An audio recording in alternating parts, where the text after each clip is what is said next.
Hello everyone and welcome back to अपनी कक्षा। और आज की इस वीडियो में हम स्टार्ट करने वाले एक नया टॉपिक जो है रिलेशंस एंड फंक्शंस। ये क्लास 12th का रिलेशंस एंड फंक्शंस है, 11th वाला नहीं है। उसमें हमने डोमेन रेंज बाकी ये सब चीज़ें देखी थी, इसमें हम कुछ और देखेंगे। तो बिना टाइम वेस्ट किए हम स्टार्ट करते हैं अपने लेक्चर 1 के साथ। और ये है एक डायग्राम जिसमें मैप कर रखा है। आई होप तुम्हें थोड़ी थोड़ी चीज़ें यार याद आ रही हो जो 11th में भी हमने मैपिंग के बारे में पढ़ा था। हमने इमेज देखी थी, ठीक है, हमने प्री इमेज, ये सब याद आ रहा है तुम्हें? नहीं आ रहा तो थोड़ा सा डिस्कस कर लेंगे हम यहाँ पे। तो 11th के बेसिक्स थोड़े से देखते हैं, उसके बाद शुरू करते हैं। तो हमारे पास यार हमेशा 2 सेट्स होते हैं, है ना। जैसे मैंने ये बनाया, ये सेट ए है, ये सेट बी है मेरा। तो इन सेट में एक होता है इनपुट सेट, एक होता है आउटपुट सेट। ये मैं नाम दे रहा हूँ ऐसे, इनपुट और आउटपुट सेट, ठीक है। तो इन दोनों का जो कार्टेशियन प्रोडक्ट होता है ना, वो होता है क्या, हमारा ए क्रॉस बी। अब सेट्स का कार्टेशियन प्रोडक्ट तुम्हें लेना आना चाहिए, नहीं आता हो तो मैं तुम्हें बता दूंगा वैसे तो, ठीक है। तो जिसमें मेरा ए होता है इनपुट सेट हमेशा, जब भी मान लो अगर मैं लिख रहा हूँ कभी भी for example P cross Q, तो पहला वाला हमेशा मेरा होता है इनपुट सेट और दूसरा वाला होता है मेरा output set. Here each element of A maps to every element of B. तो देखो क्रॉस प्रोडक्ट का मतलब सॉरी वेक्टर्स नहीं है, क्रॉस प्रोडक्ट नहीं है, मतलब कार्टेशियन प्रोडक्ट का क्या मतलब होता है। मान लो कि मेरे पास मेरा सेट ए है जिसमें 4 एलिमेंट्स है। पहले में एलिमेंट है 1, दूसरा है 2, तीसरा है 3 और चौथा है 4। और फिर मेरे पास एक सेट है बी जिसमें 3 एलिमेंट्स है, ए बी और सी। तो सारे एलिमेंट्स जितने भी ए के हैं, यानी कि 1 2 3 4, ये ए बी सी के साथ सब मैप हो गए। मतलब 1 ए के साथ मैप होगा, 1 बी के साथ मैप होगा, 1 सी के साथ मैप होगा, फिर 2 ए के साथ, बी के साथ, सी के साथ मैप होगा। सिमिलरली 3 भी ए बी सी तीनों के साथ मैप होगा अलग अलग, और 4 भी तीनों के साथ हमारा मैप होगा। तो जो हमें ए क्रॉस बी इसके बाद सेट मिल जाएगा, वो क्या होगा, वो हमारा सेट होगा। सेट एक तो ऐसे लिखते हैं हम अपने सेट वाले फॉर्म में, 1 ए 1 बी 1 सी, 2 ए 2 बी 2 सी, 3 3 बी 3 सी, और एंड में 4 ए 4 बी और 4 सी। मैंने बोला था ना, जितने भी ए के एलिमेंट्स हैं वो सारे बी के एलिमेंट्स के साथ मैप हो रहे हैं। तो इन टोटल हमें कितने एलिमेंट्स मिले, यहाँ थे 1 2 3 4, सेट बी में थे 1 2 3, यहाँ हम देख सकते हैं कि 12 एलिमेंट्स है ए क्रॉस बी में। तो कभी भी अगर मेरे पास एक सेट हो जिसमें मान लो सेट ए जिसमें है m एलिमेंट्स, और फिर मेरे पास एक सेट बी है जिसमें है n एलिमेंट्स, तो जो इनका कार्टेशियन प्रोडक्ट निकल के आएगा उसमें m इंटू n एलिमेंट्स होंगे। तो अगर इसमें 10 एलिमेंट्स होते, इसमें 3 एलिमेंट्स होते, तो मेरे a क्रॉस बी में होते 30 एलिमेंट्स। क्या बात समझ आ रही है तुम्हें? अब यार ए को लिखने का तरीका वैसे यहाँ पे ये था, अगर मैं लिखता सेट ए, मतलब हर बार तुम्हें डायग्राम नहीं बना मिलेगा अच्छा सा, तुम्हें मिल जाएगा कि सेट ए है मेरा 1 2 3 4, फिर तुम्हें दे देगा कि सेट बी है तुम्हारा ए बी सी, तो इसका ए क्रॉस बी निकालो। तो ए क्रॉस बी मेरा ये बन जाएगा, जहाँ ये पूरा एक एलिमेंट है 1 ए जो लिख रखा है ना अंदर के ब्रैकेट के साथ, ठीक है। अब यार तुम्हें पता है, तुमने सेट्स पढ़ रखा था 11th में, तुमने सबसेट भी पढ़ा होगा। सबसेट का क्या मतलब होता है बताओ यार, सबसेट क्या होता है? मान लो ये मेरा सेट है, इसमें 12 एलिमेंट्स है। तो सबसेट्स यार ऐसे होते हैं कि मान लो मैंने पहले एक एलिमेंट को उठा लिया, तो मान लो ये तो मैंने 1 ए 1 बी 1 सी लिख रखा है ना। अगर मैं इसके सबसेट्स की बात करूं, ए के सबसेट्स की, ए है 1 2 3 4, तो मेरे सबसेट्स यार कितने सारे बन सकते हैं, बहुत सारे। देखो एक सबसेट होगा सिर्फ 1, फिर एक सबसेट होगा सिर्फ 2, एक सबसेट होगा सिर्फ 3, एक सबसेट होगा सिर्फ 4, या फिर एक ऐसा सबसेट हो सकता है कि जिसमें 1 और 2 हो, फिर एक सबसेट होगा जिसमें 1 और 3 हो, एक ऐसा सबसेट होगा जिसमें 4 हो, 3 हो। तो ये तो बहुत सारे नहीं बन जाएंगे। तो क्या इसके लिए कोई फॉर्मूला नहीं है? वो है, वो हम बाद में डिस्कस करेंगे, बट तुम्हें समझ आ गया होगा कि सबसेट क्या होता है मेरा, ठीक है। तो इसी तरीके से जो मेरा मान लो कि ए सेट है बी सेट है, इनका जो Cartesian product A cross B आता है, इसके हर प्रोडक्ट को, क्योंकि देखो कार्टेशियन प्रोडक्ट में हमेशा मेरे पास एलिमेंट इस फॉर्म में आएगा 1 ए 1 बी, राइट। तो इसके हर सबसेट को हम एक रिलेशन कहते हैं फ्रॉम ए टू बी। याद रखना ये बी टू ए नहीं है रिलेशन, इसको हम कहते हैं ए टू बी रिलेशन। तो for example A cross B में से अगर मैं एक सबसेट निकालूं 1 ए 2 ए 3 ए, कुछ भी निकाल सकता हूं ना मैं, तो ये एक रिलेशन है, ये सबसेट एक रिलेशन है, हर सबसेट एक रिलेशन होता है मेरा, राइट। अब देखो इन अ रिलेशन, कुछ पॉइंट्स इंपॉर्टेंट मेरे, in a relation 1 input can have multiple outputs. अब ये इनपुट आउटपुट क्या होता है यार, मैंने तुम्हें पहले ही बोला था कि मेरा ए है इनपुट सेट, मेरा बी है आउटपुट सेट। तो जो तुम्हारा ए क्रॉस बी निकल के आ रहा है उसमें हर बार ऐसा कुछ हो रखा है कि समथिंग कॉमा समथिंग, राइट। तो जो ये लेफ्ट में चीज़ आती है ये होते हैं हमारे इनपुट्स। तो 1 1 1 2 2 जितने भी है ना, बेसिकली 1 2 3 4 मेरे इनपुट्स है, और ए बी सी क्या है, मेरे आउटपुट्स है। तो तुम देख सकते हो मैंने ये बोला one input can have multiple outputs. क्या ये बात सच है? हाँ देखो यार, वन ए के साथ भी मैप हो रहा है, देखो वन मेरा बी के साथ भी मैप हो रहा है, वन सी के साथ भी मैप हो रहा है। तो रिलेशन में एक तो ये पॉइंट होता है। फिर दूसरा point, in a relation are in the form x comma y. ये देखो इसके फॉर्म में है ना, बेसिकली रिलेशन के सारे elements, each element x comma y की फॉर्म में है, ठीक है इसमें। तो जब भी ऐसा होता है वेयर एक्स इज एलिमेंट जो हमारा होता है वो इनपुट सेट का होता है और जो वाई है वो आउटपुट सेट का एलिमेंट्स है। मतलब अगर तुम्हें इस फॉर्म में दे रखा हो अपना रिलेशन तो ये इनपुट है, ये आउटपुट है। अब तुमने 11th में ये चीज़ डेफिनेटली पढ़ी थी कि रिलेशन हमारा फंक्शन कब होता है। फंक्शन कब होता है? जब उसका एक यूनिक आउटपुट होता है, एक यूनिक इमेज होती है। देखो अगर मान लो कि ये जो चीज़ है ना, ये ए से मैप हो रहा है, ये बी से हो रहा है, सी से हो रहा है, तो ये इमेजेज है इसकी। तो अगर एक इमेज होती है सिर्फ किसी भी एलिमेंट की तो फिर फंक्शन कहते हैं पर हम उसे। बट उसमें ध्यान देना हमें ये ज़रूरी होती है कि हर जितने भी मेरे पास इनपुट्स है सबकी सिर्फ और सिर्फ एक इमेज हो सकती है। अब तुम देख सकते हो इसमें तो यार ये टू वे प्रोसेस है, मतलब ये भी मल्टीपल से कनेक्ट हो सकता है और एक एलिमेंट जैसे यहाँ का है ये भी मल्टीपल से हो सकता है। पर फंक्शन में हमारे पास ये वाली लिबर्टी तो होती है कि multiple inputs are having the same output. But अगर फंक्शन में कोई एक वो है हमारा इनपुट है तो उसका सिर्फ एक आउटपुट होता है, मतलब ये वाला प्रोसेस अलाउड नहीं होता फंक्शन में, ठीक है। ये सब तो हम 11th में पढ़ ही चुके हैं। 12th के रिलेशंस में यार हम जो रिलेशंस देखने वाले हैं ना, सबसे पहले तो वो ए क्रॉस ए में देखेंगे। यार इसका क्या मतलब हुआ?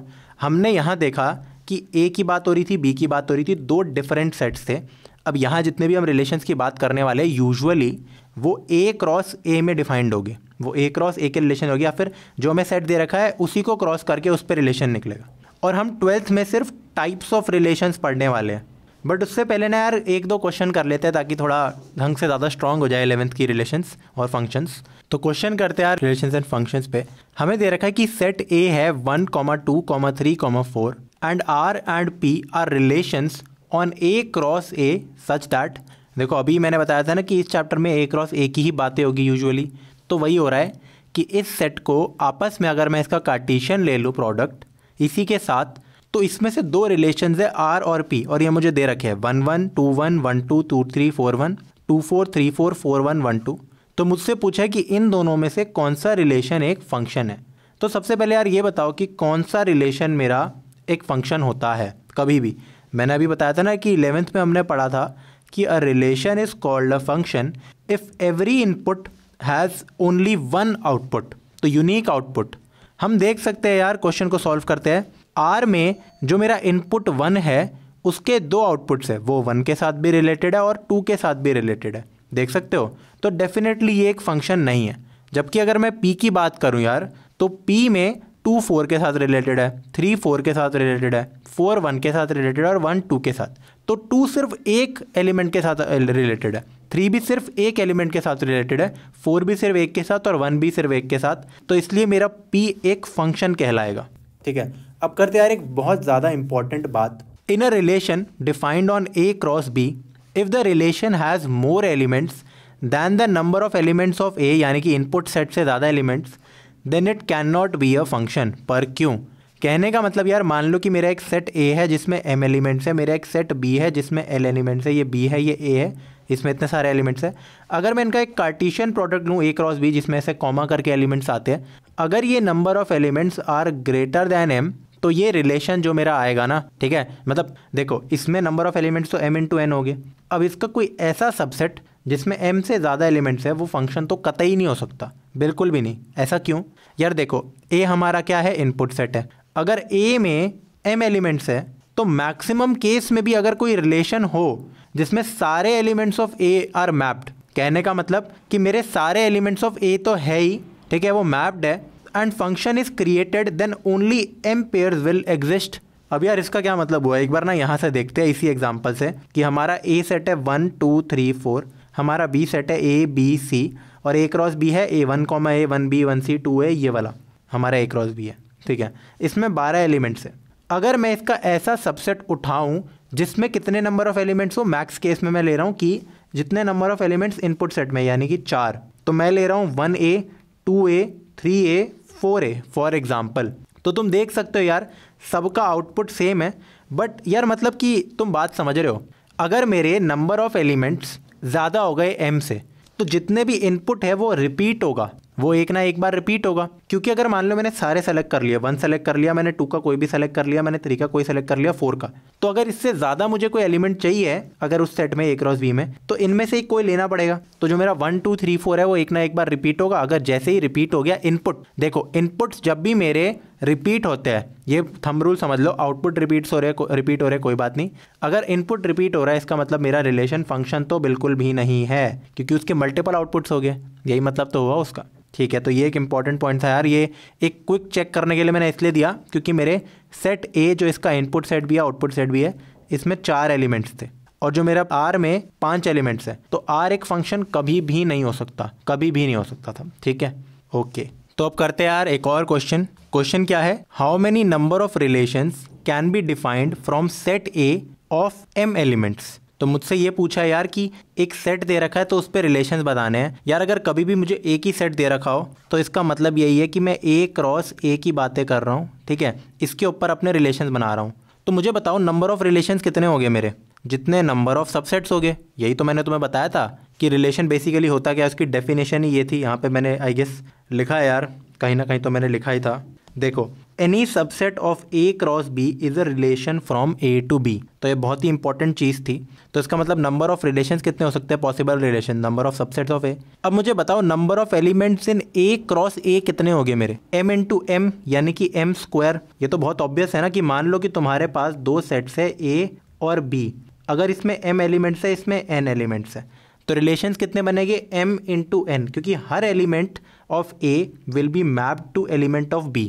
तो ऐसे अगर A के पास n चॉइसेस है तो m एलिमेंट्स के पास m क्रॉस n चॉइसेस है, मतलब टोटल मिला के इतने एलिमेंट्स हैं।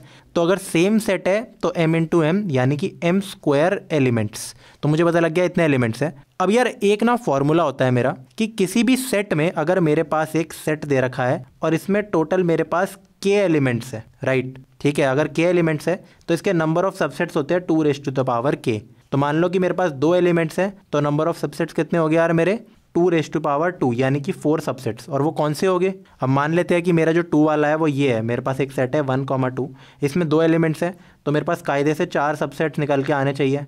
बट तुम बोलोगे कैसे, तो ठीक है, सबसे पहले सबसेट 1, फिर दूसरा सबसेट 2, फिर तीसरा subset is the set itself, जो खुद सेट होता है वो अपना सबसेट भी होता है, और फिर चौथा तुम बोलोगे और तो कोई बचा ही नहीं यार, 2,1 लिखूंगा क्या, नहीं, वो तो सेम चीज़ होती है। तो चौथा मेरे पास बचा नल सेट।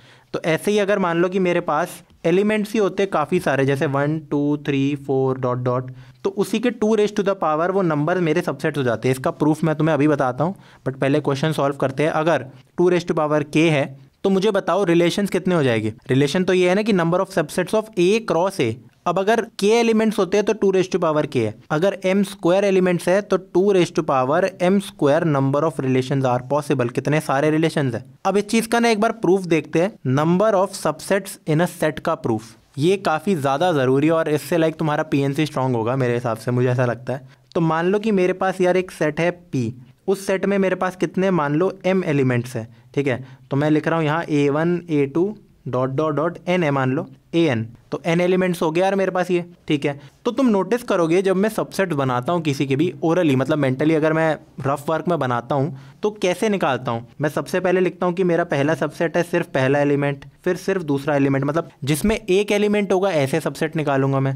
तो मुझे बताओ ऐसे कितने सारे सबसेट पॉसिबल है, सबको एक एक बार ले लो। अगर n नंबर ऑफ एलिमेंट्स है तो n सबसेट्स, तो n तो अभी तक ये आंसर आ गया। फिर इसके बाद ऐसे भी तो हो सकता है जिसमें 2 हो, तो मान लो A1 A2 ये एक सबसेट है, फिर A1 A3 ये एक सबसेट है। तो ऐसे 2 वाले कितने हो गए, ये सोचने की बात है, ये n नहीं हो गए। इसमें कैसे करेंगे यार, इसमें बेसिक तुम्हारी PNC लगेगी। तुम्हारे पास n नंबर ऑफ एलिमेंट्स है और तुम्हें कोई भी 2 सेलेक्ट करने हैं, तो उनका अगर पेयर बना दोगे, अलग पेयर मतलब विदाउट रेपिटेशन, अगर 2 का पेयर बनाओगे तो वो मेरा एक सबसेट होगा। तो आंसर कितना हुआ, NC2। सिमिलरली अगर मेरा कोई ऐसा सबसेट होगा जिसमें 3 एलिमेंट्स है, तो ऐसे कितने हो सकते हैं यार, काफ़ी सारे हो सकते हैं ना ऐसे भी। तो ये कितने हो गए, NC3, जो कि 3 सेलेक्ट कर लूँगा। अब मैं अपने जो जिसमें n लिखा था उसको मैं NC1 कर देता हूँ, क्योंकि मतलब एक ही बात है ना, NC1 का क्या मतलब होता है, n में से एक को सेलेक्ट करना है तो कितने number of ways, NC1 ways, NC2 ways, NC3 ways. तो ऐसे ऐसे करके यार हमारा 4 वाला भी होगा, लाइक 4 वाला पेयर आएगा एक, ठीक है, ऐसे 5 वाला आएगा और हद मार के कितने का होगा, लास्ट में हमारे पास एक ये भी बच जाएगा, क्योंकि जो सेट है, सेट इज़ अ सबसेट, ठीक है, खुद जो सेट है वो भी सबसेट है। तो टोटल नंबर ऑफ सेट्स कितने होगा यार, तुम देख सकते हो NC1, ठीक है, plus NC2 plus NC3 dot dot dot, अब तुम्हें समझ आना शुरू हो गया होगा, NCN लास्ट में। अब क्या यही है सिर्फ ये सारे, इनको ऐड कर दोगे? नहीं यार, एक और सबसेट है, खुद बताओ कौन सा। अगर सोच लिया होगा तो ऑफ कोर्स यार, जो मैंने यहाँ पे पहले लिखा था ना, जो मैंने अब मिटा दिया, कि एक मेरा नल सेट भी होता है जिसमें कुछ भी नहीं होता है, तो उसको भी ऐड करो, +1।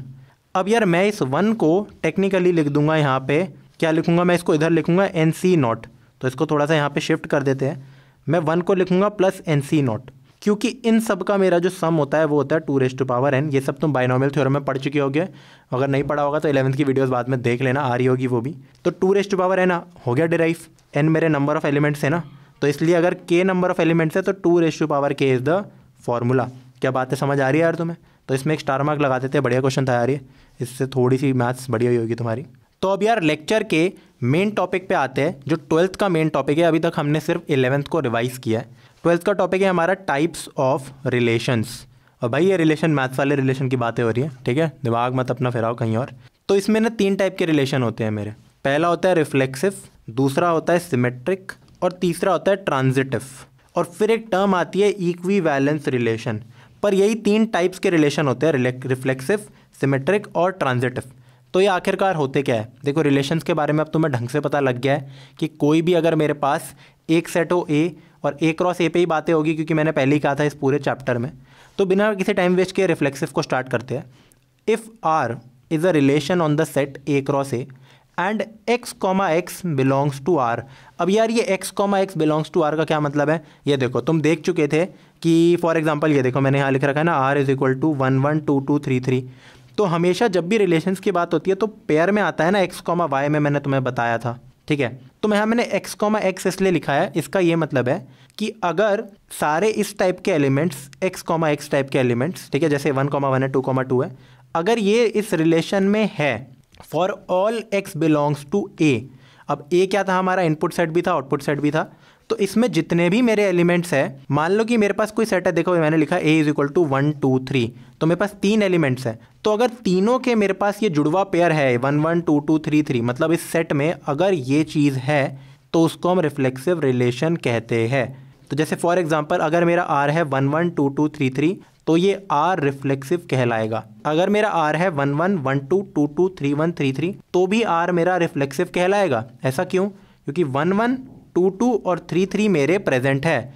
अब उसके अलावा जितने मर्जी एलिमेंट्स हो मुझे फ़र्क नहीं पड़ता है।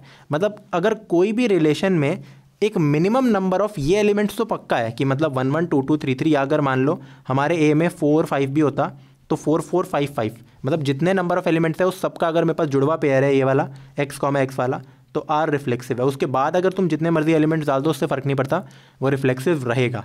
अब तीसरा एग्जाम्पल क्या है? अगर मेरा R 1 1 है 2 2 है, तो R इज़ नॉट रिफ्लेक्सिव। और मेजर मिस्टेक यार इसी एग्जाम्पल में होती है। बच्चे देखते हैं 1 1 2 2, अच्छा ये तो है भाई, देखो सेम है, x, x है, तो कर देते हैं इसको रिफ्लेक्सिव। नहीं, गलत। तुम्हें अपना जब भी रिफ्लेक्सिव चेक कर रहे हो तो इंपॉर्टेंट क्या होता है कि तुम अपने A सेट को देखो, उसके सारे एलिमेंट्स को उठाओ, कोई भी मिसिंग अगर हो तुम्हारे इसमें और उसका पेयर ना बन रहा हो तो R is not reflexive. Every element in A should have a double pair, ठीक है, तो तभी मेरा होता है रिफ्लेक्सिव।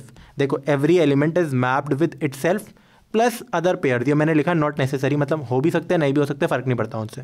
अब यार एक स्टार मार्क में मैंने एक बात लिखी है, अगर मेरे A में m नंबर ऑफ एलिमेंट्स है, ठीक है, अगर A में m है तो A क्रॉस A में कितने हो गए? m क्रॉस m एलिमेंट्स हो गए इस पूरे में, और उसके कितने मर्जी सबसेट ले सकते हो तुम। अगर मतलब A में m एलिमेंट्स है, then any relation R on A cross A has a minimum of m elements for it to be reflexive. ये बहुत सही बात लिख दी मैंने यहाँ पे। ये देखो इसका क्या मतलब हुआ। देखो, अगर A क्रॉस A जो मेरा सेट आता है, इसमें जब रिलेशंस बनते हैं तो 2m² नंबर ऑफ रिलेशंस बनते हैं, बहुत सारे रिलेशंस बनते हैं यार, ठीक है। तो हो सकता है यार किसी में एक एलिमेंट हो, जैसे इस रिलेशन में कितने एलिमेंट्स है? 1 2 और 3। तो ये कह रही है, ये वाली स्टेटमेंट ये कहती है हमसे कि जितने नंबर ऑफ एलिमेंट्स सिर्फ A में है, अगर उतने भी नहीं है उस रिलेशन में, जैसे इस R में सिर्फ 2 थे, ठीक है, तुम देख सकते हो 1 और 2, तो इसमें ना तुम्हें चेक करने की ज़रूरत ही नहीं है।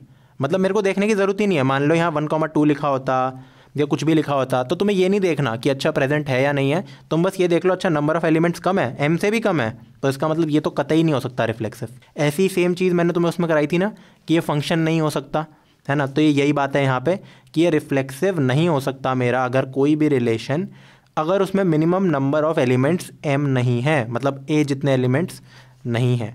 अब बात करते हैं अपने दूसरे रिलेशन की जो है सिमेट्रिक रिलेशंस। इस पे यार एग्जांपल भी करेंगे, पहले तीनों बता देता हूँ मैं तुम्हें।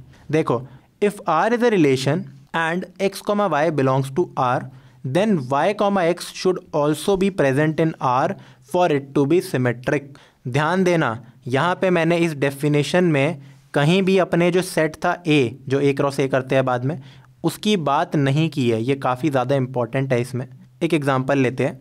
If a is 1 2 3 4 comma comma comma comma, और अगर मेरा कोई एक रिलेशन है 1 2 2 3 1 1, तो ये एक सिमेट्रिक रिलेशन है। अब तुम बोलोगे इसमें 4 का तो नामो निशान भी नहीं है।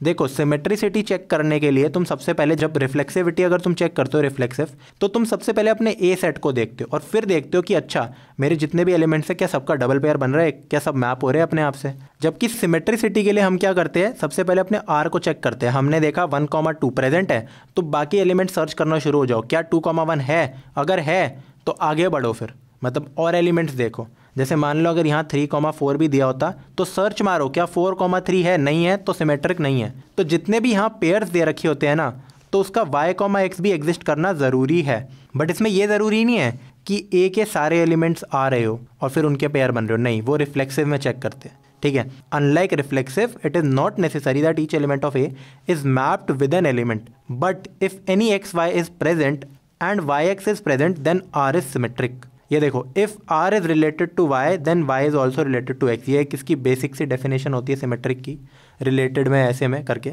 अब बात करते हैं अपने यार तीसरे रिलेशन की, जो है हमारा transitive relation. If in a relation r x is related to y, y is related to z, then x should also be related to z for it to be transitive. और if x y belongs to r, y z belongs to r, then x z belongs to r for transitivity. इसका क्या मतलब हुआ, एक बार example में देखते हैं तब समझ आएगा। हमारे पास एक सेट है ए 1 2 3 4, इस पर रिलेशन बन रहे हैं ये दोनों।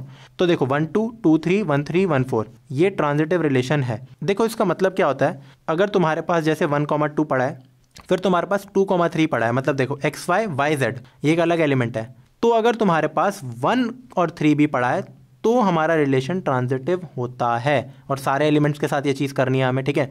अगेन यार इसमें भी ये नहीं है कि हमें ए देखना है अपना कि ये सारे एलिमेंट्स आ रहे हैं या नहीं, बस यहाँ ये चीज़ देखनी है, आर के सारे एलिमेंट्स में बातें देखनी है कि अगर मेरे पास 1 2 है, अगर मेरे पास 2 3 है, तो मेरे पास 1 3 भी है क्या, ठीक है, तो ये ट्रांजिटिव है। अब ये देखो मैंने 1 4 भी डाल रखा है, ये एक एक्स्ट्रा एलिमेंट है, इससे कोई फर्क नहीं पड़ता है, राइट। और किसी के एंड में भी 1 नहीं आ रहा, यहाँ 2 है, यहाँ 3 है, यहाँ 3 है, तो इसको हम चेक नहीं करेंगे। देखो किसी भी एलिमेंट को हम कब चेक करते हैं, जब उसका जो इनिशियल एलिमेंट है वो किसी और का फाइनल एलिमेंट हो। और अगर ऐसा है जैसे ये 2 है दोनों में, तो 1 3 का भी एक एलिमेंट होना चाहिए ताकि ट्रांजिटिव बन जाए। अब देखो दूसरा रिलेशन 4 2 2 3 1 2 1 3, ये ट्रांजिटिव नहीं है। ऐसा क्यों, ये देखो 4 2 2 3, तो हमारे पास 4 3 भी होना चाहिए था, नहीं है, काट दो, नहीं है, आगे का देखना ही नहीं है तुम्हें बाकी चीज़ें। अब एक डबल स्टार वाली बात, मतलब ये तो इस चैप्टर की है। A relation which is reflexive, symmetric and transitive is called an equivalence relation. और मेजर क्वेश्चन इसी पे आते हैं कि फाइंड करो कि इक्विवेलेंस रिलेशन है या नहीं है। तो अगर एक रिलेशन ये तीनों की तीनों प्रॉपर्टीज सेटिस्फाई करता है तो वो एक इक्विवेलेंस रिलेशन कहलाता है। तो यार अब कुछ क्वेश्चंस करते हैं टाइप्स ऑफ रिलेशंस पे। तो इसके ना कुछ टाइप्स के क्वेश्चंस आ जाते हैं, यानी कि अलग अलग तरीके से। एक यहाँ मैं लिखता हूँ टाइप 1। टाइप 1 क्वेश्चंस में क्या होता है कि तुम्हें अपना सेट ए गिवन होगा और रिलेशन गिवन होगा, ठीक है। तो मतलब सेट बिल्डर इस फॉर्म में गिवन होगा, तो तुम देख सकते हो क्वेश्चन से समझ आना शुरू हो जाएगा तुम्हें। पहला क्वेश्चन करते हैं इसका। Let A is equal to 0 1 2 3 and define a relation R on A. R on A का मतलब होता है यार कि अगर हम ए क्रॉस ए करते हैं और इसके जितने भी सबसेट्स बनाते हैं वो रिलेशंस होते हैं सारे, तो उनमें से एक रिलेशन आर ऐसा है कुछ such that R is equal to 0 0 0 1 0 3 1 0 1 1 2 2 3 0 3 3। तो मुझसे पूछा है कि क्या आर मेरा रिफ्लेक्सिव है, क्या वो सिमेट्रिक है, क्या वो ट्रांजिटिव है। ये एनसीईआरटी एग्जाम्पलर का एक क्वेश्चन है। तो सॉल्व करते हैं इसको यार। तो देखो मेरे पास 0 0 है, मेरे पास 1 1 है, मेरे पास 2 2 है, 3 3 है। तो क्लियरली चारों एलिमेंट्स अगर मेरे x है तो x, मेरा प्रेजेंट है, तो इसका मतलब r मेरा बिल्कुल रिफ्लेक्सिव है। सिमेट्रिक के लिए यार अगर मैं बोलूँ मेरे पास 0 1 है तो 1 0 भी है, मेरे पास अगर 0 3 है तो मेरे पास 3 0 भी है, तो इसका मतलब यार मेरा r है सिमेट्रिक। ट्रांजिटिव के लिए अगर मेरे पास 0 1 है और फिर यहाँ से 1 0 है तो 0 0 भी प्रेजेंट है। ठीक है, तुम देख सकते हो अगर मैं करता हूँ 0 1 और 0 1, 0 0 और 0 1 तो 0 1 भी प्रेजेंट है। ऐसे ही करके यार सारे मेरे 0 0 0 3 0 3 प्रेजेंट है मेरा, मतलब 1 0 और 0 0 में से मेरे पास 1 0 भी प्रेजेंट है, और 1 0 0 1 में से 1 1 भी प्रेजेंट है। बट अगर मैं 1 0 और 0 3 की बात करता हूँ, मेरे पास देखो 1 0 एलिमेंट है, 0 3 है, तो मेरे पास पर 1 3 एलिमेंट नहीं है कहीं भी, तो इसका मतलब मेरा r ट्रांजिटिव नहीं है, वो रिफ्लेक्सिव है, सिमेट्रिक है, ट्रांजिटिव नहीं है। तो गलती से इसको इक्विवेलेंस रिलेशन मत समझ लेना, ट्रांजिटिव मत प्रूफ कर लेना, लास्ट तक सारे एलिमेंट्स चेक करा करो। ठीक है, अब यार करते हैं अपना सेकेंड क्वेश्चन, ये भी NCERT एग्जाम्पलर का है। For set A 1 2 3 define a relation R in the set A as follows. तो मेरे पास R कितना है, 1 1 2 2 3 3 1 3। तो मुझसे पूछा है write the ordered pairs to be added to R to make it the smallest equivalence relation. तो तुम देख सकते हो यार ये तीनों एलिमेंट है मेरे पास, 1 1 2 2 3 3 पहले से है, तो ये रिफ्लेक्सिव तो पहले से है। देखो R has these elements already, that is it is reflexive.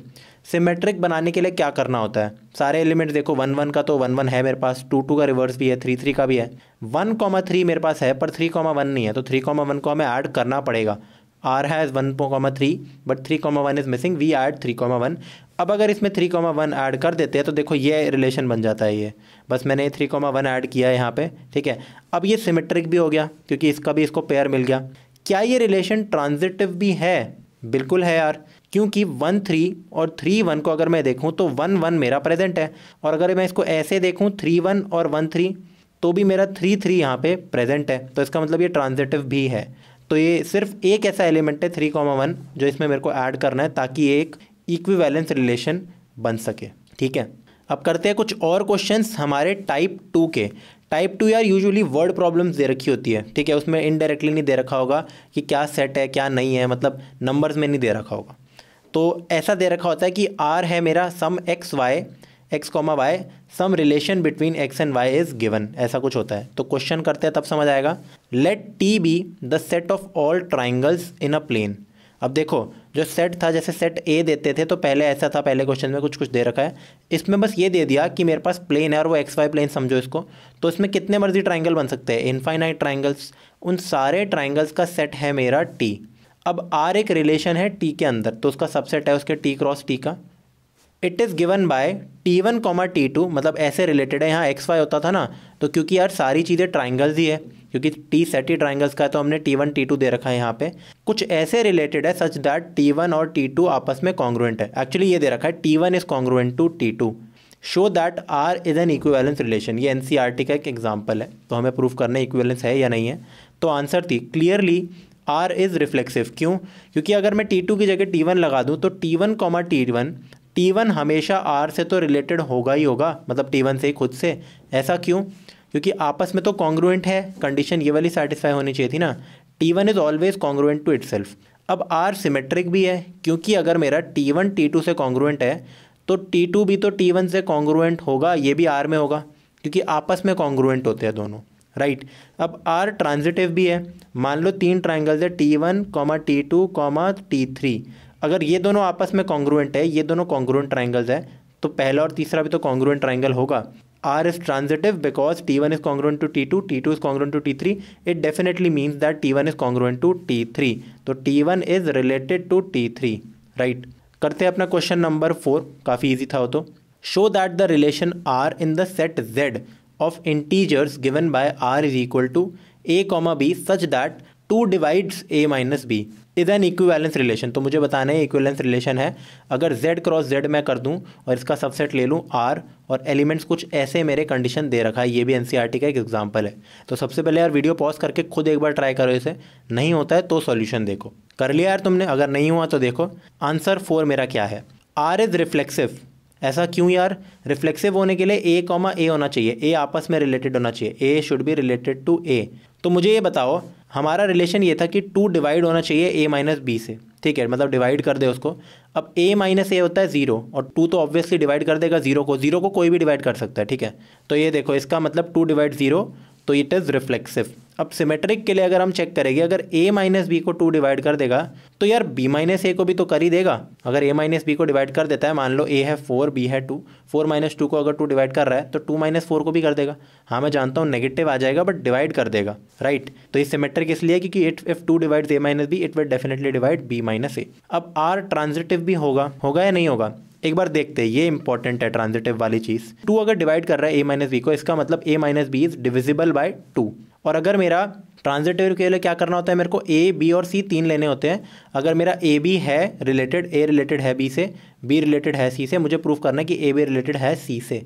तो इसका प्रूफ देखो यार तुम, a माइनस बी रिलेटेड है तो a और b रिलेटेड है, इसका मतलब a minus b is divisible by 2, b minus c is also divisible by 2 क्योंकि b is related to c, right. तो we can write a minus b is equal to 2 times m, क्योंकि ये 2 से divisible है तो 2 का multiple होगा। Similarly b minus सी को मैं लिख सकता हूँ 2 टाइम्स n। तो a माइनस सी मेरा कितना होता है, सबसे पहले ये बताओ। मैं ऐसे लिख सकता हूँ a minus b plus b minus c, इन दोनों को ऐड कर दो, b और b कट जाएगा, राइट। तो ये जो a माइनस बी आ गया, a माइनस सी, ये क्या आया मेरा 2m प्लस 2n, यानी कि 2 टाइम्स m प्लस n। ये अलग से अब k मान लो इसको। तो ये भी मेरा अगर 2 टाइम्स समथिंग है a माइनस सी, तो a minus c is divisible by 2, यानी कि a is related to c। तो इसका मतलब ये रिफ्लेक्सिव है, सिमेट्रिक है और ट्रांजिटिव तीनों है, तो r is an equivalence relation. तो हो गया ये भी प्रूफ। अब करते हैं यार एक और क्वेश्चन, इसका क्वेश्चन नंबर टोटल हमारा 5th क्वेश्चन है। बाकी एक्सरसाइज करना यार बहुत ज़रूरी है। रिलेशन में मैं ऑलरेडी ये बता चुका हूँ या तो, पर फिर से बता रहा हूँ, रिलेशंस की जो भी एक्सरसाइज की वीडियोस है ना यार, वो करनी ज़रूरी है। बाकी सब में तो तुम खुद प्रैक्टिस भी कर सकते हो, बट इसमें थोड़ी प्रैक्टिस की ज़्यादा ज़रूरत है। बहुत ईजी चैप्टर है, बच्चे इसलिए ऐसे ही छोड़ देते हैं इसको, पर इतना भी यार छोड़ना मत, क्योंकि इस बार क्या है कि फंक्शंस तो आ नहीं रहे ढंग से, मतलब थोड़े से आ रहे हैं 1 1 ऑन 2। इसमें जो इन्वर्स फंक्शन था, जो कॉम्पोजिट फंक्शन था, बाइनरी थे, ये सब तो आ ही नहीं रहे यार ये चीज़ें। तो मेजर पोर्शन तुम्हारा रिलेशंस पे कवर्ड है, तो रिलेशंस पे इस बार यार क्वेश्चन ज़्यादा आएंगे इसका मतलब, राइट। तो ढंग से करना है इसको हमें। तो बातें बहुत हो गई, करते हैं अपना क्वेश्चन नंबर 5।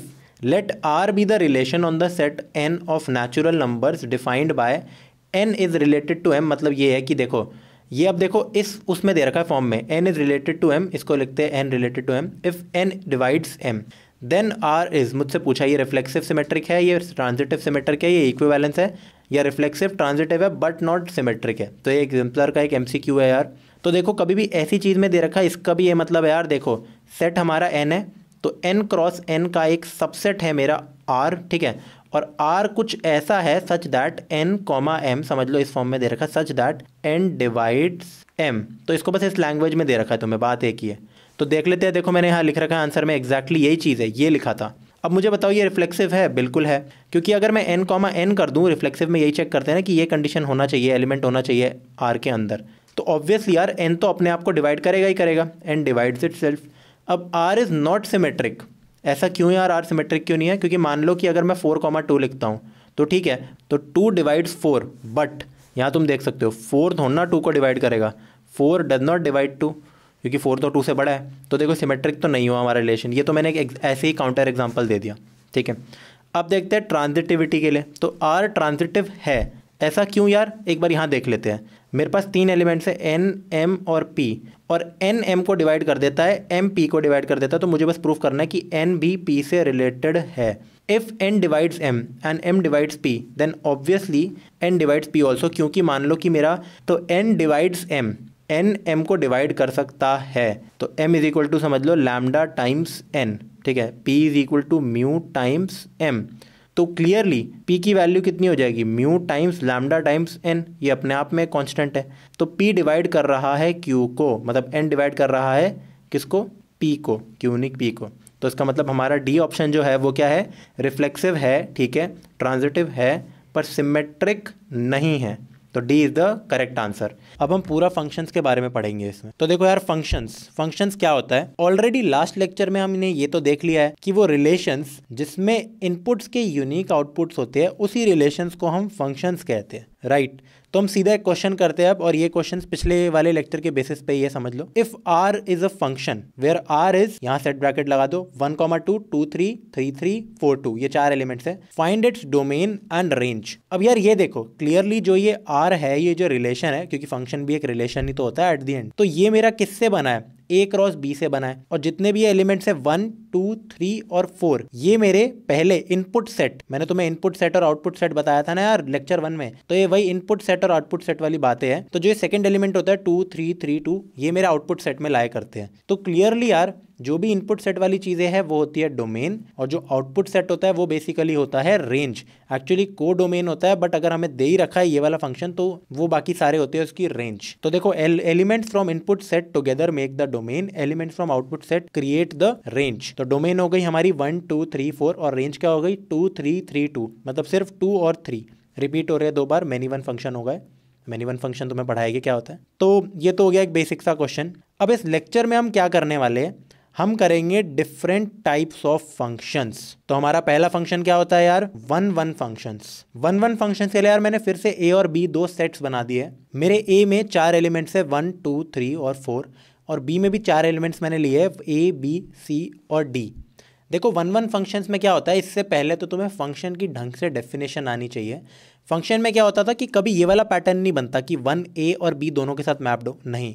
बट एक चीज़ ज़रूर हो सकती थी कि 1 का अगर आउटपुट ए है और 2 का भी आउटपुट ए है, 3 का भी आउटपुट ए है, ये चीज़ हो सकती थी कि मतलब मल्टीपल इनपुट्स, अगर मैं ये बोलूँ different inputs can have the same output, तो that is a function. But definitely ये होता था हमारा कि एक इनपुट के मल्टीपल आंसर्स, मल्टीपल आउटपुट्स नहीं होते हैं, नॉट इक्वल टू, ठीक है, नहीं होते हैं वो। अब 1, 1 फंक्शन एक ऐसा टाइप का फंक्शन है जिसमें सारे इनपुट्स के जो आउटपुट्स है वो डिफरेंट है। कहने का मतलब अगर 1 का आउटपुट बी है तो 2 का आउटपुट बी नहीं हो सकता, 3 का भी नहीं हो सकता, 4 का भी नहीं हो सकता। मतलब कि अगर 1 का आउटपुट हमारा बी है तो बी का इनपुट भी सिर्फ और सिर्फ 1 होगा, वो दूसरी और डायरेक्शंस में नहीं जाने वाला है। तो every input has a different output, no 2 inputs have the same image. मतलब हर इनपुट, जितने भी सारे इनपुट्स हैं, सबकी जो भी आउटपुट आएगा, जो इमेज आएगी, वो डिफरेंट होगी। तो इनको हम 1, 1 फंक्शंस कहते हैं where the inputs have different outputs. 1, 1 functions are also called injective functions, ठीक है, ये इंपॉर्टेंट चीज़ है, इनको इंजेक्टिव फंक्शंस भी कहते हैं। तो अब सीधा क्वेश्चंस करते हैं, क्वेश्चन से सब कुछ यार क्लियर हो जाएगा। तो पहला क्वेश्चन है जैसे check whether the function is 1, 1 और नॉट, और मुझे फंक्शन दे रखा है 1, A, 2, B, 3, C, 4, D, ठीक है। तो हमें यार ये पता है कि यहाँ पे ये जो 1 है, 2 है, 3 है, 4 है, ये मिला के बनाता है हमारी डोमेन, राइट। और फिर जो हमारे A है, B है, A और D है, मतलब सिर्फ A, B और D, ये हमारा मिला के बनाता है रेंज। देखो मुझे रेंज और डोमेन से मतलब नहीं है, मुझे किससे मतलब है, ये देखो यार, अगर मैंने ये प्रूफ कर दिया कि एक इनपुट के, अगर मान लो कि 2 इनपुट के, मुझे यही प्रूफ करना है कि अगर मेरे 2 इनपुट्स है और दोनों का मेरा सेम आउटपुट है, तो इसका मतलब वो फंक्शन 1, 1 नहीं है, क्योंकि अभी हमने डेफिनेशन में देखा कि सबका आउटपुट हमारा डिफरेंट होगा, तो इसका मतलब फंक्शन 1, 1 नहीं है। और हम इस क्वेश्चन में ये देख सकते हैं क्या कि 1 का आउटपुट भी ए है और फिर मेरे 3 का आउटपुट भी ए है, ये चीज देख सकते हो ना तुम, यहाँ पे देखो 1 का भी है, 3 का भी है, तो इसका मतलब दिस फंक्शन इज नॉट 1, 1। अब एक बार यार अपने 1, 1 फंक्शन की मैथमेटिकल डेफिनेशन देख लेते हैं। मतलब ये जो एफ ए बी ये सब क्रॉस में आता है, तो इसका इस मैथमेटिकल डेफिनेशन क्या है, in a function f A to B for any x1 x2 belongs to A, fx1 is not equal to fx2, जहां मेरा a है डोमेन और b है मेरा को डोमेन। यार इसका क्या मतलब हुआ, बेसिकली यही तो मतलब हुआ कि अगर मेरे जितने भी एलिमेंट्स डोमेन में है, अगर कोई भी 2 एलिमेंट्स मुझे सेम आउटपुट दे दे, ये देखो fx1 क्या होता है, fx1 होता है x1 का आउटपुट, और fx2 कितना होता है यार मेरा x2 का आउटपुट। तो अगर किसी भी 2 इनपुट्स का आउटपुट सेम हो गया तो 1, 1 हो गया। तो ये कह रहा है कि अगर मैं किन्हीं भी 2 एलिमेंट्स को पकड़ लूं और ये इनका आउटपुट में अलग होता है हर इन जनरल, तो इसका मतलब वो फंक्शन 1, 1 है। ये देखो, if any 2 inputs give the same output then the function is not 1, 1। तो मुझे हमेशा ये कई बार प्रूफ करना होता है ना कि 1, 1 नहीं है, तो बस ये चीज प्रूफ कर दो। अब देखो, अब वे टू प्रूव इन क्वेश्चन में हम कैसे प्रूव करेंगे कि 1, 1 है या मतलब नॉट 1, 1 है, क्योंकि देखो ऐसे क्वेश्चन तो हर बार आएंगे नहीं कि मुझे इस सेट वाले फॉर्म में दे रखा हो और मैं क्लियरली देखते ही बता सकूं। मुझे ऐसा तो होगा नहीं कि मतलब मेरे को डिस्क्रीट इनपुट्स और आउटपुट्स दे रखे हैं। यार डिस्क्रीट इनपुट्स का क्या मतलब होता है तुम्हारा? डिस्क्रीट का मतलब है कि जैसे यहाँ पे मेरे इनपुट्स है सिर्फ 1 2 3 और 4, और अगर कंटिन्यूस इनपुट्स है तो कंटिन्यूस इनपुट्स का मतलब होता है कि जैसे मैं कहता हूँ 1 से लेकर 4 क्लोज ब्रैकेट, तो मतलब कोई भी रियल नंबर हो सकता है इन दोनों के बीच। ये डिफरेंस है मेरा डिस्क्रीट और कंटिन्यूस में। तो कंटिन्यूस में कैसे प्रूफ करेंगे, उसके लिए ये एक तरीका होता है क्वेश्चंस में प्रूफ करने का। मान लो कि तुम्हें डोमेन तो दे ही रखी होगी फंक्शन की, तो दो एलिमेंट्स है रैंडमली एक्स और वाई, मैं रैंडम ले रहा हूं एलिमेंट्स ताकि वो हर चीज का जनरलाइज प्रूफ कर दे। अब इक्वेट कर दो सबसे पहले एफ एक्स और एफ वाई को। देखो हमें क्या दिखाना था कि ये देखो ये कभी नहीं होता,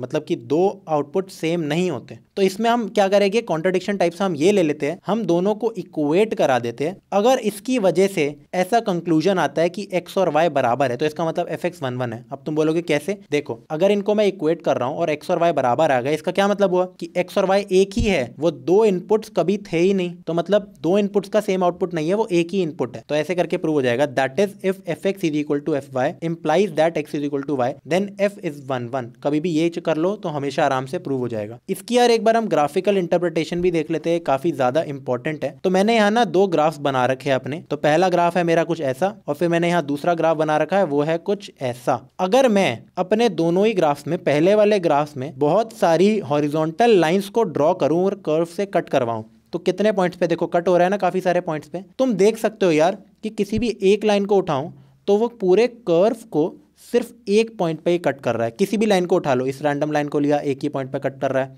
इस लाइन को लिया एक ही पॉइंट पे कट कर रहा है। वेयर एज जो मेरा ये वाला कर्व है, अगर इसमें मैं हॉरिजॉन्टल लाइंस को बना दूं, ड्रॉ कर दूं, तो तुम देख सकते हो जैसे जो मेरी ये वाली लाइन है वो 1 2 और 3 पॉइंट्स पे कट कर रही है, जो मेरी ये वाली लाइन है वो 2 पॉइंट्स पे कट कर रही है। तो कभी भी अगर कोई भी फंक्शन का तुम्हें ग्राफ गिवन हो तो ये काफी सिंपल हो जाता है इससे। कैसे?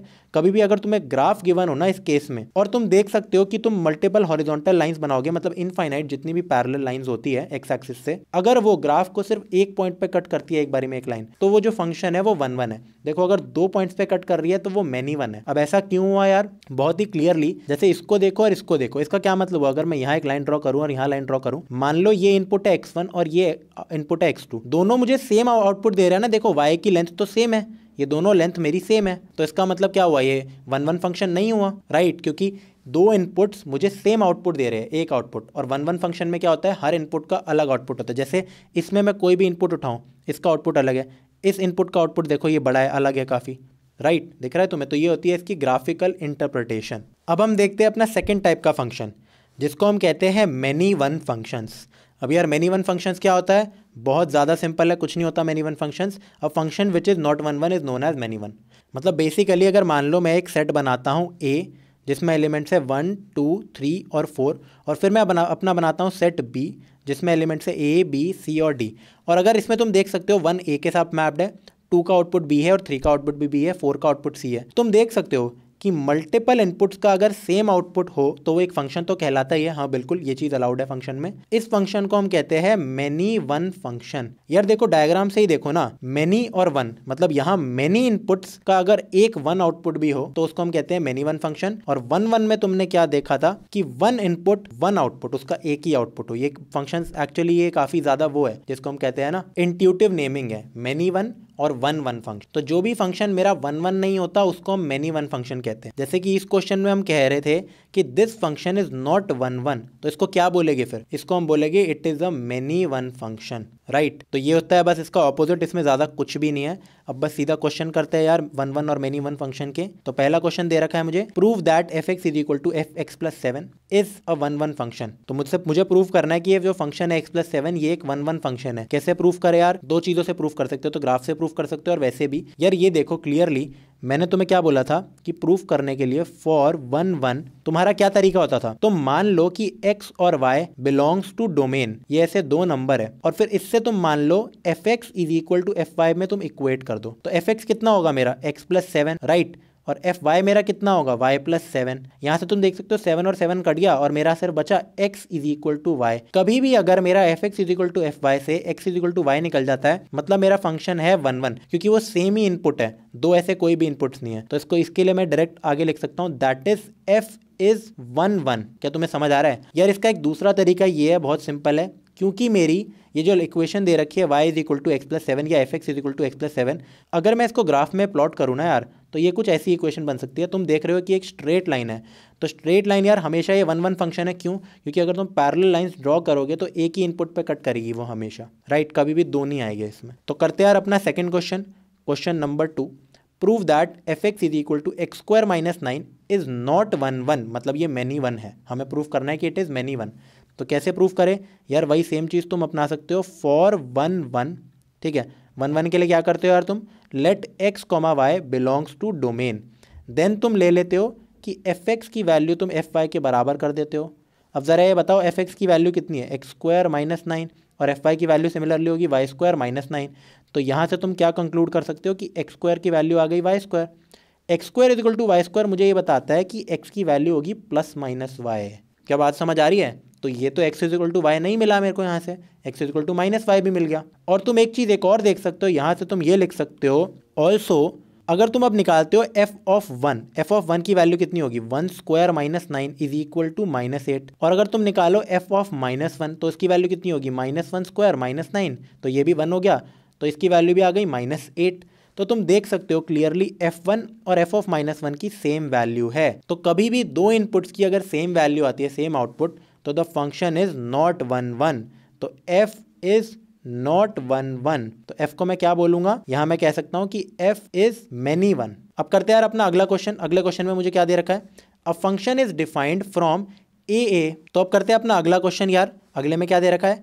अ function is defined from A cross A where A is 1 2 3, और हमारा फंक्शन दे रखा है 1 2 2 3 3 1। तो मुझसे पूछा है इज एफ इंजेक्टिव। अब तुम बोलोगे यार ये इंजेक्टिव क्या होता है? तो याद करो मैंने जस्ट अभी यहाँ तुम्हें बताया था कि 1 1 functions are known as injective functions. तो क्वेश्चन में तुम्हें यार सिर्फ लैंग्वेज चेंज करके तुम्हें ये दे देंगे कि फंक्शन इंजेक्टिव है या नहीं है। तो इंजेक्टिव होने का यही मतलब होता है कि फंक्शन 1 1 है या नहीं है। अब 1 1 के लिए यार हम क्या करते हैं? तुम देख सकते हो कि जो हमारे इनपुट्स है, सबसे पहले तो ये देखो कि हमारा जो डोमेन है वो क्या है, सारे इनपुट्स क्या है, वो है 1 2 और 3। ऐसा क्यों? क्योंकि जो लेफ्ट हैंड साइड वाले होते हैं 1 2 3, ये होते हैं हमारे डोमेन। और क्लियरली तुम देख सकते हो हमारी रेंज किसके बराबर होगी? एंड रेंज क्या है हमारी? रेंज है हमारी 2 3 और 1। बेसिकली 1 2 3 लिखूंगा मैं यहाँ पे, क्योंकि सेट में हमेशा मैं लिखता हूँ असेंडिंग में, राइट। तो रेंज भी हमारी 1 2 3 है। तो मुझे ये बताओ यहाँ पे 1 किससे मैप्ड है? 2 से। यहाँ पे मेरा 2 किससे मैप्ड है? 3 से। और 3 किससे मैप्ड है मेरा? 1 से। तो जितने भी मेरे इनपुट्स है 1 2 3, सबका अलग अलग आउटपुट है। तो ये 1 1 फंक्शन वाली चीज़ है। तो दैट इज़ वाई यहाँ जो हमारा ये f है, f इज़ 1 1। क्या तुम्हें बात समझ आ रही है यार? इसका क्या मतलब हुआ कि मेरा f इज़ इंजेक्टिव। तुम यहाँ पे ये लिख सकते हो कि each input has a unique output, unique and different output, right. अब करते हैं यार अपना अगला क्वेश्चन। इस पे मैंने लगा रखा है स्टार मार्क, ये बढ़िया है क्योंकि यार how many 1 1 functions can be defined from A to B if A has m elements and b has n elements, 2 sets है, considering that every element of a is taken. और case दे रखे, पहला case if m is less than n, दूसरा है if m is equal to n, और तीसरा है if m is greater than n। तो यार ये क्वेश्चन एक्चुअली अच्छा है, तो इस पर डबल स्टार लगा दो।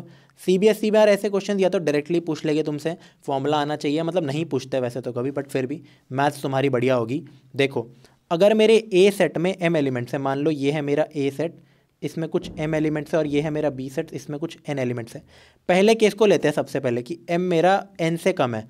तो अगर मान लो A में m एलिमेंट्स है और B में n एलिमेंट्स है, मुझे कह रहे हैं कि A का हर एलिमेंट मैं लूँगा, ठीक है, और मुझे बनाना है 1 1 फंक्शन। 1 1 का मतलब कि अगर ये है तो इसका एक ही आउटपुट होगा, ठीक है, और फिर दूसरे का आउटपुट वो नहीं हो सकता, कोई और होगा, फिर तीसरे का कोई और आउटपुट होगा। समझ रहे हो यार ऐसे करके? तो each element will pair with exactly 1 element and no other element will be mapped with it. मतलब अगर किसी एक का कोई आउटपुट आ गया तो दूसरे का वो आउटपुट नहीं आएगा, कोई और आउटपुट आएगा। तो मुझे बताओ कि कितने नंबर ऑफ वो हो सकते हैं। इसमें लगेगी तुम्हारी PNC। अगर यहाँ पे मेरे पास m एलिमेंट्स है, मैं पहला एलिमेंट उठा रहा हूँ सबसे पहले तो, राइट, यहाँ n एलिमेंट्स है, पहले के पास कितनी चॉइसेस है? n चॉइसेस है, राइट। ये वैसा है जैसे तुम PNC में नहीं करते थे, वर्ड्स भरते थे कि अगर मान लो तुम्हारे पास वर्ड्स है 5 वर्ड्स है दिल्ली, तुम्हें इसको अरेंज करना है तो 5 फैक्टोरियल वेज में होता था। तो इसमें मुझे बताओ पहले के साथ पास n चॉइसेस है, वो इनमें से किसी से भी मैप हो सकता है। अगर वो मैप हो गया तो अगले वाले के पास n-1 चॉइसेस होगी, उससे अगले वाले के पास n-2 होगी। तो टोटल नंबर ऑफ वेज कितने होंगे, n-1 n-2 so on up to n-m-1। अब मैंने ये क्यों लिखा है, 1 क्यों नहीं लिखा, क्योंकि यार जो मेरे ये m एलिमेंट्स थे और यहाँ n थे, m लेस देन n था, तो जब ये सब मैप हो जाएंगे ना फिर भी कुछ एलिमेंट्स बच जाएंगे। अब कितने एलिमेंट्स बचेंगे यार बताओ मुझे, n-m एलिमेंट्स बच जाएंगे मेरे, राइट। तो ये n-m-1 तक जाएगा। अब मैं इसको क्या लिख सकता हूँ यार, इसमें आगे मल्टीप्लाई कर सकता हूँ n-m ऐसे करके, ठीक है, डॉट डॉट डॉट। तो मैंने उसको अलग से n-m फैक्टोरियल से डिवाइड कर दिया, मतलब मल्टीप्लाई किया डिवाइड किया, तो मतलब मैंने n-m फैक्टोरियल यहाँ मल्टीप्लाई किया और यहाँ डिवाइड कर दिया, तो उस पूरे को ऊपर को लिख दिया n फैक्टोरियल, यहाँ n-m फैक्टोरियल। इसको हम npm भी कह सकते हैं, बहुत ही बढ़िया, n परमुटेशन वाला सिंबल m। अब सेकंड वाले केस पे आते हैं, अगर m और n बराबर है तो कुछ नहीं, यहाँ भी क्या डाल दो यार, यहाँ तुम सेम डाल दो, n डाल दो, तो npn मेरा कितना होता है n फैक्टोरियल वेस या फिर m फैक्टोरियल वेस। अगर मेरा m n से बड़ा हो, इस क्वेश्चन पे स्टार मार्क लगना चाहिए था वैसे तो यार इस पार्ट में, तो कितने नंबर ऑफ वेज हो गए, क्या यही सीन होगा, नहीं, एक भी 1-1 फंक्शन नहीं बनेगा तुम्हारा, एक भी ऐसा वे नहीं होगा जिसमें 1-1 बने। क्यों, क्योंकि अगर m ज़्यादा है n कम है, और क्योंकि मुझे पता है 1-1 फंक्शन में हर बंदा एक से ही पेयर होगा और दूसरा कोई उससे नहीं हो सकता, तो अगर मान लो सारे पेयर हो गए, अगर स्टार्टिंग के n पेयर हो गए हमारे, तो कुछ बच जाएंगे ना एलिमेंट्स m-n, वो किससे पेयर होगी, वो तो हो ही नहीं सकते ना 1-1 के लिए, वो मैनी-1 बन जाएगा। तो इसका आंसर है 0 थर्ड वाले का। तो ये बहुत ही शानदार क्वेश्चन था यार। अब बढ़ते हैं अपने अगले टॉपिक पे। तो हमारा जो अगला टॉपिक है वो है हमारा तीसरा क्लासिफिकेशंस ऑफ फंक्शंस, जिसको हम कहते हैं ऑन टू फंक्शन। अभी तक हमने क्या पढ़ा यार, हमने 1-1 फंक्शन देखा, फिर हमने मैनी-1 फंक्शन देखा, अब हम पढ़ रहे हैं onto function. Onto function की डेफिनेशन देख लेते हैं। In a function f a to b if the codomain b, ये देखो ये होता है हमारा कोडोमेन और ये होता है हमारा domain, if the codomain b equals the range then the function is onto function. कहने का मतलब यार, अगर मेरा कोडोमेन रेंज के बराबर हो जाता है, वेरी सिंपल, तो फंक्शन होता है ऑन टू फंक्शन। अब तुम बोलोगे यार कोडोमेन हमेशा रेंज के बराबर नहीं होता था, नहीं यार, इन दोनों डायग्राम्स को एक बार देखो। ये मेरा फंक्शन है f a to b में, और ये मेरा फंक्शन है g, ये भी a to b में है, जहां मेरा a सेट है 1 2 3 4 5 और b सेट है a b c d। अब मैंने क्या किया, f में मेरा जो 1 है वो a से मैप्ड है, 2 भी a से मैप्ड है, 3 b से मैप्ड है, 4 c से मैप्ड है और 5 d से मैप्ड है। जो मेरा g फंक्शन है यहाँ पे 1 a से मैप्ड है, 2 b से मैप्ड है, फिर मेरा 3 c से मैप्ड है, 4 भी सी से मैप्ड है और 5 मेरा बी से मैप्ड है। मतलब ये एक मैनी-1 फंक्शन है, हाँ मैं जानता हूँ दोनों ही, पर मेरा जो डी है ना, कोई भी एलिमेंट डी से मैप्ड नहीं है, तो डी अकेला रह गया। तो यहाँ तुम देख सकते हो कि जो जी फंक्शन है मेरा, जी फंक्शन की मुझे ज़रा बताओ डोमेन क्या है। डोमेन तो यही है 1 2 3 4 5, कोडोमेन है ए बी सी डी। जी की रेंज कितनी होगी, क्या तुम बता सकते हो इसकी रेंज? हाँ यार, रेंज है A B C, just A B C, क्योंकि डी तो आ ही नहीं रहा ना, और कोडोमेन है ए बी सी डी, तो range is not equal to codomain. तो ये जो फंक्शन है it is not onto.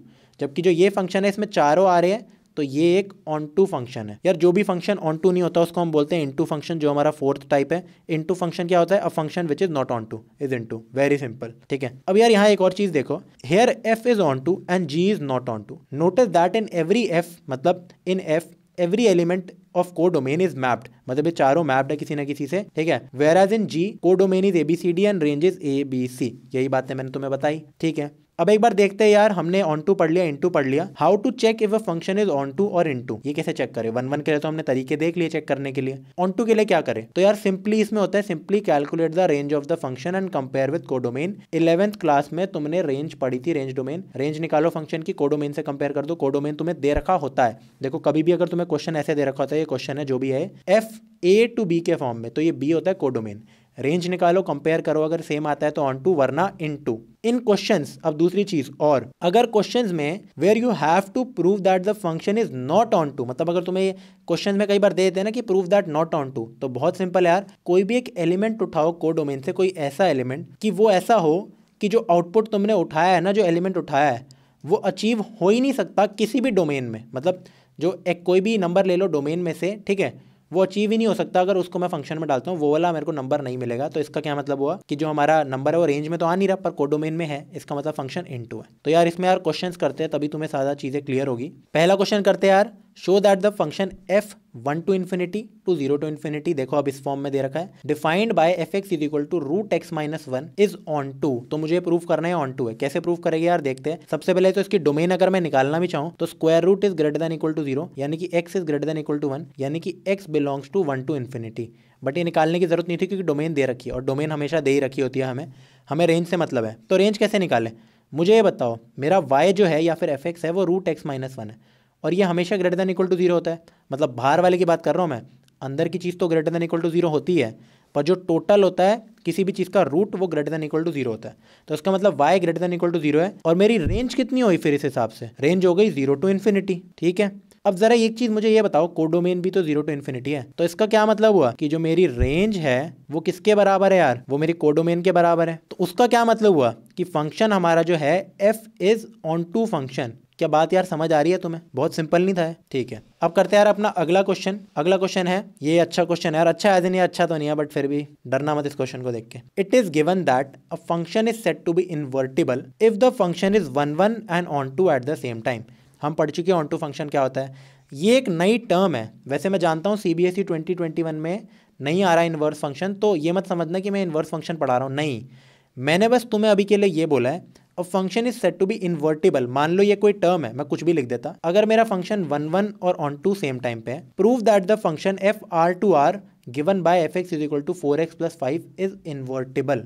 तो मुझे बताना है कि यह फंक्शन इन्वर्टिबल है। इसका क्या मतलब हुआ यार, इन्वर्टिबल का मतलब कुछ नहीं था, मतलब 1 1 और ऑन टू। तो मुझे प्रूफ करना है कि f x is 1 1 and onto. तो ठीक है, बहुत सिंपल है यार, करते हैं आंसर। हमारा एफ एक्स दे रखा है 4x + 5। अब 1 1 के लिए क्या होता है यार, कोई भी दो एलिमेंट्स उठा लो, x और y, x y belongs to the domain R, f x और एफ वाई को बराबर कर दो। तो 4x + 5 is equal to 4y + 5। तो यहाँ से 5 और 5 कटा, 4 4 कटा, x is equal to y। इसका मतलब फंक्शन हमारा 1 1 है, तो function is 1 1।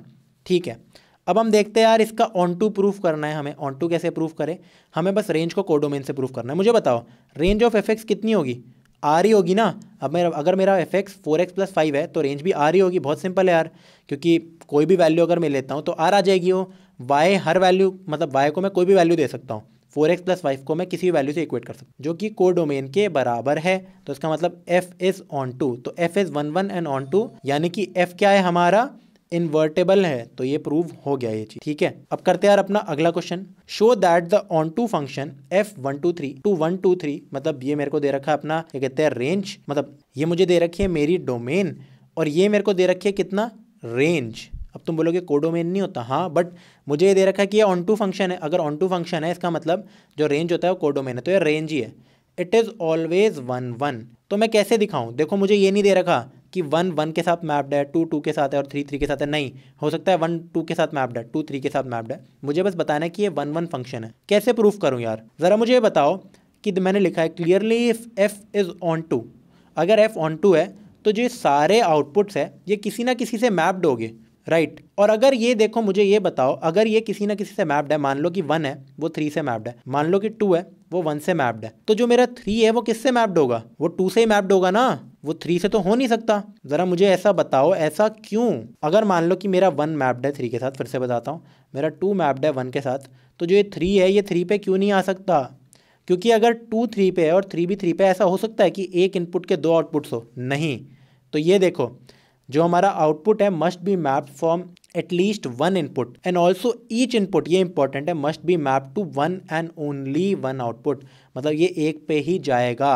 So the function has to be 1 1।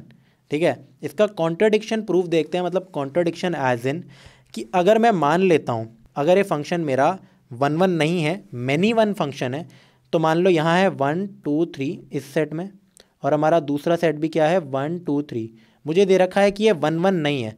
तो 1 1 का मतलब कोई भी मैं 2 इनपुट्स को उठाऊंगा और उनको मैप कर दूंगा एक के साथ। अब ये मैनी 1 फंक्शन बन गया ना।